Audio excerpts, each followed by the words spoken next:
নিরাপত্তার কথা বলে ডিবি কার্যালয়ে রাখা হয়েছিল বৈষম্য বিরোধী ছাত্র আন্দোলনের ৬ সমন্বয়ককে। অবশেষে তাদের দুপুর ১:৩০টার দিকে মুক্তি দেওয়া হয়। সেখান থেকে বের হয়ে ৫:৩০টার দিকে ফেসবুক স্ট্যাটাস দেন অন্যতম সমন্বয়ক সার্জিস আলম।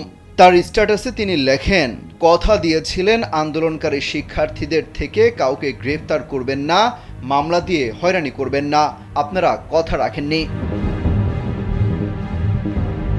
প্রশাসনকে উদ্দেশ্য করে বলা হয়, আপনারা আমার বিশ্ববিদ্যালয়ের শিক্ষকদের উপর আঘাত করেছেন, সারা দেশে আমার স্কুল কলেজের ভাই বোনদের উপর লাঠিচার্জ করেছেন, যাকে ইচ্ছে তাকে জেলে পাঠিয়েছেন, আন্দোলনকারীদের খুঁজে না পেলে বাসা থেকে ভাইকে তুলে নিয়েছেন, বাবাকে হুমকি দিয়েছেন। মাসরুর তার উদাহরণ।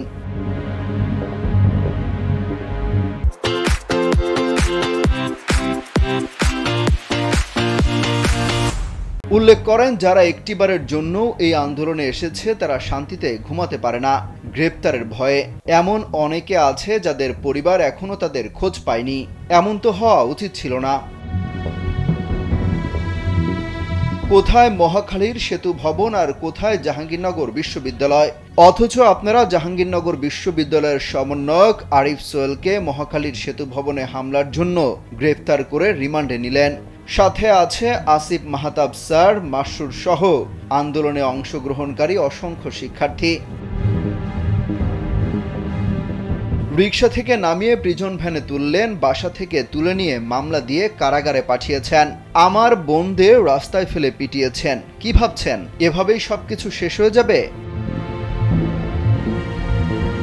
প্রশ্ন ছুড়ে দিয়ে বলেন, ৬ দিনের ডিবি হেফাজত দিয়ে ৬ জনকে আটকে রাখা যায়, কিন্তু এই বাংলাদেশের পুরো তরুণ প্রজন্মকে কিভাবে আটকে রাখবেন? দুর্নীতি, লুটপাট, অর্থ পাচার, ক্ষমতার অপব্যবহার করে যে ক্ষোভ সৃষ্টি করেছেন, প্রতিনিয়ত সেগুলো কিভাবে নিবৃত করবেন?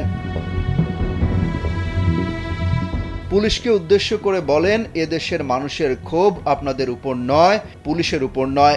এই ক্ষোভ আপনার গায়ের ওই পোশাকটার উপর, যে পোশাকটাকে ইউজ করে বছরের পর বছর আপনাদের দিয়ে এই দেশের অসংখ্য মানুষকে দমন পীড়ন করা হয়েছে, অত্যাচার নির্যাতন করা হয়েছে, জেল আর আদালতের প্রাঙ্গণে চক্কর কাটানো হয়েছে সেই পোশাকটার উপর। এই পোশাকটা ছেড়ে আসুন, আমাদের সাথে বুকে টেনে নিব। এই পথ যেহেতু সত্যের পথ, ন্যায়ের পথ, তাই যে কোনো কিছু মোকাবেলা করতে আমরা বিন্দুমাত্র বিচলিত নই।